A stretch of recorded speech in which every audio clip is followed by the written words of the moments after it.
नमस्कार, मैं दीपक कुमार, सहायक आचार्य EFM, राजकीय महाविद्यालय बारां। आज हम पढ़ेंगे मुद्रा का महत्व। वर्तमान में मुद्रा का हर क्षेत्र में इतना महत्वपूर्ण स्थान है कि उसे किसी प्रकार भुलाया नहीं जा सकता। यही कारण है कि वर्तमान युग को मुद्रा का युग कहा जाता है। आर्थिक क्रियाओं में तो मुद्रा का महत्व सबसे अधिक है। अन्य क्षेत्रों में भी जैसे सामाजिक, राजनीतिक इत्यादि में भी मुद्रा का विशेष महत्व प्राप्त है। उसी प्रकार संसार में विभिन्न प्रकार की अर्थव्यवस्थाएं हमें मिलती हैं, जैसे पूंजीवाद, समाजवादी अर्थव्यवस्था, मिश्रित अर्थव्यवस्था या नियोजित अर्थव्यवस्था। इन सभी में मुद्रा का विशेष स्थान है। अतः हमें मुद्रा के महत्व की जानकारी के लिए इन सभी क्षेत्रों में उसके स्थान की चर्चा करना आवश्यक हो जाता है। तो सबसे पहले हम देखेंगे उसमें मुद्रा का आर्थिक क्षेत्र में क्या महत्व है। आर्थिक जगत में मुद्रा का विशेष महत्व है। इसकी चर्चा करते हुए प्रोफेसर मार्शल ने यह कहा कि मुद्रा वह दूरी है जिसके चारों ओर अर्थविज्ञान चक्कर लगाता है। इसका आशय यह है कि प्रत्येक आर्थिक क्रिया जिनमें उपभोग, उत्पादन, विनिमय, वितरण एवं राजस्व में मुद्रा का विशेष महत्व है। तो सबसे पहले हम देखेंगे उपभोग के क्षेत्र में मुद्रा का महत्व किस प्रकार है। तो सबसे पहला जो महत्व है वो है मानवीय आवश्यकताओं की संतुष्टि। संसार का प्रत्येक व्यक्ति अपनी मनचाही आवश्यकताओं की पूर्ति मुद्रा के प्रयोग के बदले अपने मनोवांछित वस्तुओं और सेवाओं का क्रय करके कर सकता है। मुद्रा न केवल विनिमय का माध्यम है वरन मूल्य की मापक भी है। मुद्रा में सबसे अधिक तरलता होने के कारण इसके स्वामी जब चाहें तब इच्छित वस्तुएं प्राप्त कर सकते हैं। दूसरा है उपभोक्ता की संप्रभुता। मुद्रा मनुष्य की इच्छा की संवाहक होती है। उपभोक्ता अपने क्रय व्यवहार से उत्पादित तथा विक्रय की जाने वाली वस्तुओं की मात्रा तथा गुणवत्ता का नियमन एवं निर्देशन करता है।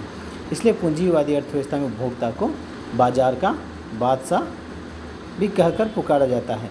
वह मुद्रा खर्च करने के तरीके से किसी वस्तु विशेष के प्रति पसंदगी और नापसंदगी जाहिर कर उसके उपभोग एवं उत्पादन को प्रोत्साहित एवं हतोत्साहित कर सकता है। तीसरा बिंदु है इसका उपभोक्ता संतुलन। उपभोक्ता संतुलन प्रत्येक व्यक्ति उपभोक्ता के रूप में अपनी सीमित आय से अधिकतम संतुष्टि प्राप्त करना चाहता है। ऐसा मुद्रा के माध्यम से ही समसीमांत उपयोगिता नियम का सहारा लेकर कर सकता है।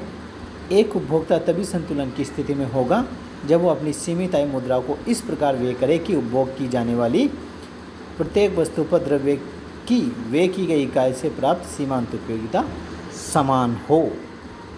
अगला है इसका विविध वस्तुओं का उपयोग।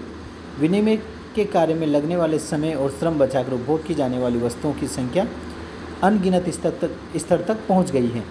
यह मुद्रा का ही करिश्मा है कि जिसकी वजह से एक निर्धारित समय अवधि में उपभोक्ताओं को अनेक प्रकार की वस्तुओं के उपभोग का रसवादन प्राप्त करने का अवसर मिला हुआ है।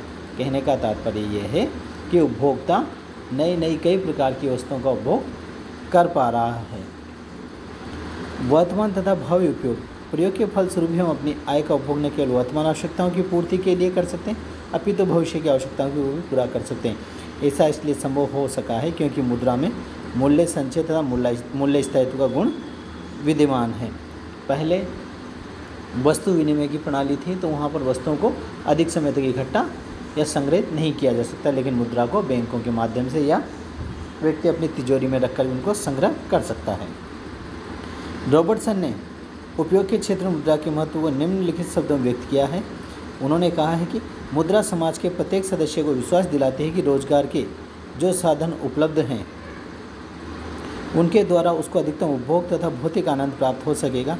यह उसे किराए की मोटर गाड़ी पर आवश्यकता से अधिक यात्रा न करने तथा उसके बदले में चार्ली चैपलिन के हंसमुख चेहरों को देखने का अवसर प्रदान करती है। कहने का तात्पर्य यह है कि व्यक्ति अपनी इच्छा के अनुसार जो कार्य चाहे वो मुद्रा के माध्यम से कर सकता है या जिस वस्तु का चाहे वो उपभोग कर सकता है। दूसरा बिंदु है इसका उत्पादन के क्षेत्र में क्या महत्व है। तो सबसे पहला है साधनों को एकत्रित करना। उत्पादन के लिए विभिन्न साधनों की आवश्यकता रहती है। मुद्रा के माध्यम से ही इन साधनों का संग्रह किया जाना संभव हो सका है। मुद्रा के बिना बड़े पैमाने पर उत्पादन किया जाना कदापि संभव नहीं हो सकता था। पूंजी की संग्रह अगला बिंदु है पूंजी का संग्रह। वर्तमान में उत्पादन बड़े पैमाने पर किया जाता है और इसके लिए अधिक पूंजी की आवश्यकता होती है। मुद्रा के कारण ही अंशों एवं ऋण पत्रों को बेचकर पूंजी का संग्रह संभव हो सका है। मुद्रा के अभाव में पूंजी निर्माण संभव नहीं हो सकता है, क्योंकि पूंजी निर्माण के लिए बचत एवं विनियोग संबंधी क्रियाकलाप होने चाहिए, जो मुद्रा द्वारा ही सुगमता से संभव है। अगला बिंदु है इसका श्रम विभाजन एवं विशिष्टीकरण। आज के युग में उत्पादन के क्षेत्र में श्रम विभाजन एवं विशिष्टीकरण का विशेष महत्व है। इनका आधार भी मुद्रा ही है। इसी में अगला बिंदु है उत्पादन की मात्रा एवं प्रकार। उत्पादन के क्षेत्र में मुद्रा का इसलिए भी उपयोग है क्योंकि उत्पादन की सही मात्रा एवं प्रकार का निर्धारण भी मुद्रा के माध्यम से ही किया जा सकता है। मुद्रा के माध्यम से ज्ञात करने में सुविधा होती है कि जनता को किस प्रकार की वस्तुओं की आवश्यकता है। उत्पादन की मात्रा का निर्धारण भी मूल्य प्रणाली से होता है, जो मुद्रा के अभाव में संभव नहीं हो सकता था, क्योंकि मूल्य प्रणाली का आधार मुद्रा ही है। उत्पादन के साधनों को निश्चित अनुपात में संयोजित करना। मुद्रा के उपयोग से उत्पादन के सभी साधनों को एक निश्चित अनुपात में संयोजित करना भी संभव हो सका है, जिससे उत्पादन अधिक कुशलतापूर्वक किया जा सके। अगला है पूंजी की गतिशीलता। मुद्रा के द्वारा पूंजी में अधिक गतिशीलता उत्पन्न हुई है, अतः पूंजी को एक स्थान से दूसरे स्थान पर ले जाना भी सरल कार्य है। इस प्रकार पूंजी का उपयोग हर क्षेत्र में उद्योगों के विकास के लिए किया जाना भी संभव हुआ है। पूंजी में गतिशीलता उत्पन्न हो जाने के कारण उसका हस्तांतरण न केवल एक व्यक्ति से दूसरे व्यक्ति को अपितु एक देश से दूसरे देश को भी किया जा सकता है। अगला बिंदु है इसका लागतों की गणना एवं आकलन। मुद्रा के प्रयोग से लागतों की गणना एवं आकलन सरल हो जाता है, जो वर्तमान विशाल जटिल एवं प्रतियोगी अर्थव्यवस्था के लिए अति आवश्यक है। इस प्रकार मुद्रा के उपयोग से न्यूनतम लागतों पर अधिकतम उत्पादन करना संभव हो सका है। नेक्स्ट, मुद्रा के उपयोग से उत्पादकों को यह सुविधा भी मिली है कि वे अपने उत्पादन संबंधी हिसाब सही प्रकार से रख सकते हैं। इस प्रकार उत्पादन के क्षेत्र में मुद्रा का विशेष महत्व है और मुद्रा के कारण उत्पादन क्षेत्र में जो सुविधाएं भी मिली है, उनसे उत्पादक वर्ग अनेक कठिनाइयों से मुक्त हो गया है और वे अपना ध्यान उत्पादन संबंधी बातों पर ही केंद्रित रखते हैं। अगला बिंदु है इसका, अगला पार्ट है विनिमय के क्षेत्र में मुद्रा का महत्व। तो इसमें सबसे पहला बिंदु है जो है वस्तु विनिमय की कठिनाइयों से मुक्ति। विनिमय के क्षेत्र में मुद्रा का सबसे बड़ा लाभ ये हुआ है कि मुद्रा के आविष्कार से वस्तु विनिमय की सभी कठिनाइयों समाप्त हो गई है। वास्तव में मुद्रा का जन्म वस्तु विनिमय पाई जाने वाली कठिनाइयाँ दूर करने के लिए हुआ है। अतः मुद्रा के कारण विनिमय में अधिक सरलता आ गई है, विनिमय का क्षेत्र अधिक विशाल हो गया है और आंतरिक एवं अंतर्राष्ट्रीय व्यापार में भारी वृद्धि हुई है, क्योंकि मुद्रा के माध्यम से न केवल वस्तुओं के मूल्य निर्धारण की सुविधा मिली है, बल्कि भुगतान किया जाना भी सरल हो गया है।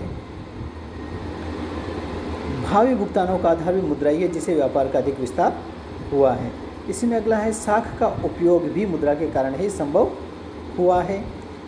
आधुनिक अर्थव्यवस्था बाजार व्यवस्था मूल्य यंत्र पर निर्भर है। मूल्यों के निर्धारण में मुद्रा का विशेष महत्व है और इस प्रकार ही मुद्रा को आधुनिक बाजार की व्यवस्था का आधार है। अगला बिंदु है इसका वितरण के क्षेत्र में मुद्रा का महत्व। वितरण के क्षेत्र में सबसे बड़ी समस्या विभिन्न उत्पादनों के साधनों को पारिश्रमिक निर्धारण किया जाना है और इस समस्या का हल भी मुद्रा के द्वारा ही संभव हुआ है, क्योंकि आजकल उत्पादन सामूहिक होता है, जिससे प्रत्येक उत्पादन के साधन का योगदान होता है और प्रत्येक उत्पादन साधन के योगदान का निर्धारण मुद्रा के माध्यम से किया जाकर मुद्रा में भुगतान कर दिया जाता है। इसके अतिरिक्त इन उत्पादन के साधनों का भुगतान निरंतर करना पड़ता है, जबकि उत्पादित वस्तुओं की तिथि एवं उसके विक्रय की तिथि समय अंतर होता है। इस अवधि के बीच में उत्पादन के साधनों को भुगतान किया जाना मुद्रा के द्वारा ही संभव हो सका है। राजस्व के क्षेत्र में मुद्रा का महत्व। राजस्व के क्षेत्र में मुद्रा के माध्यम से आय व्यय करने में अधिक सुगमता उत्पन्न हो गई है। करों का संग्रह मुद्रा के माध्यम से आसानी से किया जा सकता है। आय का उपयोग सरकार द्वारा अधिकतम सामाजिक लाभ के सिद्धांत को ध्यान में रखते हुए मुद्रा में किया जाना संभव हो सका है। सरकार अपने बजट के घाटों की पूर्ति ऋण प्राप्त करके एवं अधिक मुद्रा छाप कर मुद्रा के द्वारा ही कर सकती है और इस प्रकार अपने उत्तरदायित्वों को पूरा कर सकती है। करों में मानवता के सिद्धांत का पालन भी मुद्रा के द्वारा ही किया जाना संभव हुआ है। आर्थिक क्रियाओं में मुद्रा का महत्व, वो भी अप्रत्यक्ष रूप से। आर्थिक क्रियाओं को प्रेरणा। आज संसार के प्रत्येक व्यक्ति अनेक प्रकार की आर्थिक क्रियाओं में संलग्न रहता है और इन क्रियाओं के माध्यम से वह अधिक से अधिक मुद्रा प्राप्त करना चाहता है और इस प्रकार से उत्पादन के माध्यम से भी लोग अधिकतम मुद्रा का लाभ कमाने के लिए प्रयत्नशील रहते हैं। इस प्रकार आर्थिक क्रियाओं पर मुद्रा का विशेष प्रभाव पड़ा है और इन क्रियाओं का दिन प्रतिदिन विस्तार भी होता जा रहा है। सभी प्रकार की आर्थिक क्रियाओं के लिए मुद्रा अर्जित करना प्रेरणा का काम करता है। आर्थिक क्रियाओं का मापदंड। प्रोफेसर पिगू के अनुसार केवल ऐसी ही मानवीय क्रियाओं को आर्थिक क्रियाओं में सम्मिलित किया जाता है जिनको मुद्रा के द्वारा मापा जा सकता है। तीसरा बिंदु है इसी में अनेक प्रकार की वित्तीय एवं गैर वित्तीय संस्थाओं का विकास। सारे संसार में अनेक प्रकार की वित्तीय संस्थाओं जैसे बैंक, बीमा कंपनियां, स्टॉक एक्सचेंज, जिनका व्यापारिक क्षेत्र में महत्वपूर्ण स्थान है, का विकास मुद्रा के कारण ही संभव हो सका है। गैर वित्तीय संस्थाओं की स्थापना जैसे बड़ी व्यापारिक कंपनियों, साझेदारी फर्मों एवं संघों की स्थापना के कारण ये संभव हो सकी है। आगे देखिए, पूंजी संग्रह में सहायक। उत्पादन क्षेत्र में पूंजी का विशेष महत्व है और पूंजी का संग्रह बचतों पर आधारित है। मुद्रा के माध्यम से बचतों से बचत किया जाना सरल होगा। इन बचतों का संग्रह बैंकिंग संस्थाओं के माध्यम से किया जाता है जिससे पूंजी निर्माण होता है और इसीलिए कहा गया है कि मुद्रा वर्तमान एवं भविष्य की एक कड़ी का कार्य करती है। मुद्रा वर्तमान एवं भविष्य की एक कड़ी का कार्य करती है। पूंजी की गतिशीलता प्रदान करना। पूंजी को गतिशीलता प्रदान करना। मुद्रा में तरलता का गुण पाया जाता है और तरलता के कारण मुद्रा के माध्यम से पूंजी को एक स्थान से दूसरे स्थान पर भी आसानी से ले जाया जा सकता है। इस प्रकार मुद्रा ने पूंजी को अधिक गतिशील बना दिया है। सामाजिक कल्याण का मापक।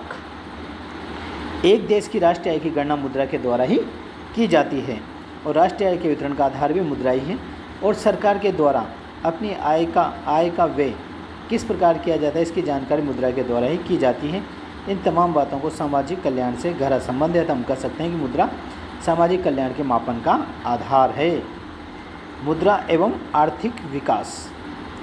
आर्थिक जीवन के विकास का मुद्रा में गहरा संबंध है। मुद्रा न केवल विकास का ही मार्ग प्रदान करती है बल्कि उसके द्वारा राष्ट्रीय आय की गणना, उसका बंटवारा, प्रति व्यक्ति आय एवं उसमें होने वाले परिवर्तनों को भी जाना जा सकता है। तो मुद्रा आर्थिक विकास की भी सूचक है।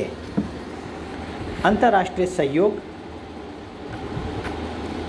अंतर्राष्ट्रीय व्यापार के विस्तार का श्रेय मुद्रा को ही जाता है क्योंकि मुद्रा के माध्यम से विदेशी भुगतान आसानी से किए जा सकते हैं और अंतर्राष्ट्रीय क्षेत्र में इसी कारण अधिक सहयोग बढ़ा है।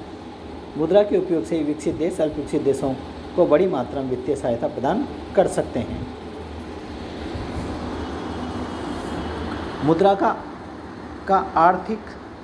मुद्रा एवं आर्थिक स्वतंत्रता। पूंजीवादी अर्थव्यवस्था में आर्थिक संगठन का आधार मूल्य यंत्र है और इस व्यवस्था में मनुष्य को उपभोग संबंधी, व्यवस्था संबंधी एवं संविदा संबंधी पूर्ण स्वतंत्रता मुद्रा के उपभोग के रूप से प्राप्त हो सकी है। यह स्वतंत्रता अन्य प्रकार की आर्थिक प्रणाली में नहीं मिलती क्योंकि समाजवादी देशों में इन सभी क्रियाओं का संचालन केंद्रीय अधिकारियों के आदेशों के अनुसार ही किया जाता है। और इसी संदर्भ मार्शल ने कहा है, मुद्रा वह दूरी है जिसके चारों ओर संपूर्ण अर्थविज्ञान चक्कर लगाता है, मुद्रा के महत्व को इंगित करता है। दूसरा है, अब हम देखेंगे सामाजिक क्षेत्र एवं राजनीतिक क्षेत्र में मुद्रा का महत्व। सामाजिक स्वतंत्रता। एक गैर मौद्रिक अर्थव्यवस्था में मजदूरों को भुगतान वस्तुओं के रूप में किया जाता था तो उन्हें पूर्ण रूप से अपने मालिकों पर आश्रित रहना पड़ता था। वे अपने पारिश्रमिक का पूर्ण भुगतान प्राप्त करने में असमर्थ थे, परंतु मुद्रा के माध्यम से मुद्रा के आविष्कार से मजदूर वर्ग को अधिक स्वतंत्रता प्राप्त हो गई। वे दासता की बेड़ियों से मुक्त हो गए। अपनी इच्छानुसार वे किसी भी स्थान व व्यवसाय को चुन सकते हैं। सामाजिक प्रगति। मुद्रा ने मजदूर वर्ग को सामाजिक जागृति भी प्रदान की है और आज वे अपने अधिकारों के लिए पूर्ण रूप से सजग भी हो गए हैं। मुद्रा एवं राजनीतिक चेतना। मुद्रा से राजनीतिक चेतना भी उत्पन्न हुई है। आज की सरकार एक कल्याणकारी सरकार होती है। इसके लिए सरकार को जन कल्याण संबंधी अनेक कार्यक्रम चलाने पड़ते हैं। इसी संदर्भ में आय प्राप्ति के लिए सरकार अनेक प्रकार के कर लगाती है और जब करदाता करों का भार सहते हैं तो वे इस बात का भी के लिए भी सजग रहते हैं कि सरकार प्राप्त कोषों का उपयोग ठीक प्रकार से जनता के हितों के लिए करे। इस प्रकार मुद्रा ने राजनीतिक जागृति उत्पन्न की है। मुद्रा एवं राष्ट्रीय भावना। मुद्रा द्वारा राष्ट्रीय एकता को बल मिला है। मुद्रा के कारण आंतरिक व्यापार का क्षेत्र भी अधिक विस्तृत हो गया है, जिससे एक क्षेत्र के लोगों को का संपर्क दूसरे क्षेत्र से बढ़ गया है। अपनी आवश्यकताओं की पूर्ति के लिए वे एक दूसरे पर आश्रित हैं, अतः वे अनुभव करते हैं कि सब एक ही देश के निवासी हैं। इससे राष्ट्रीय एकता की भावना बढ़ी है, जिसे हम मुद्रा की देन कह सकते हैं। वस्तुओं के लाने ले जाने के लिए विभिन्न साधनों का विकास मुद्रा के सहयोग से ही हुआ है, जो न केवल राष्ट्रीय भावना को मजबूत करता है बल्कि इसके साथ साथ राष्ट्रीय सुरक्षा की भावना भी मजबूत हुई है। उपरोक्त वर्णन से मुद्रा के अन्य क्षेत्र महत्व की जानकारी मिलती है। वास्तव में हम कह सकते हैं कि मुद्रा एक महत्वपूर्ण सामाजिक साधन है, जो हमें एक सुसंगठित सामाजिक, राजनीतिक एवं आर्थिक जीवन प्रदान करता है। मुद्रा से छुटकारा पाना असंभव है। मुद्रा मनुष्य के लिए अनेक रूपों में वरदान सिद्ध हुई और आज आर्थिक जगत में उसका केंद्रीय स्थान है। धन्यवाद।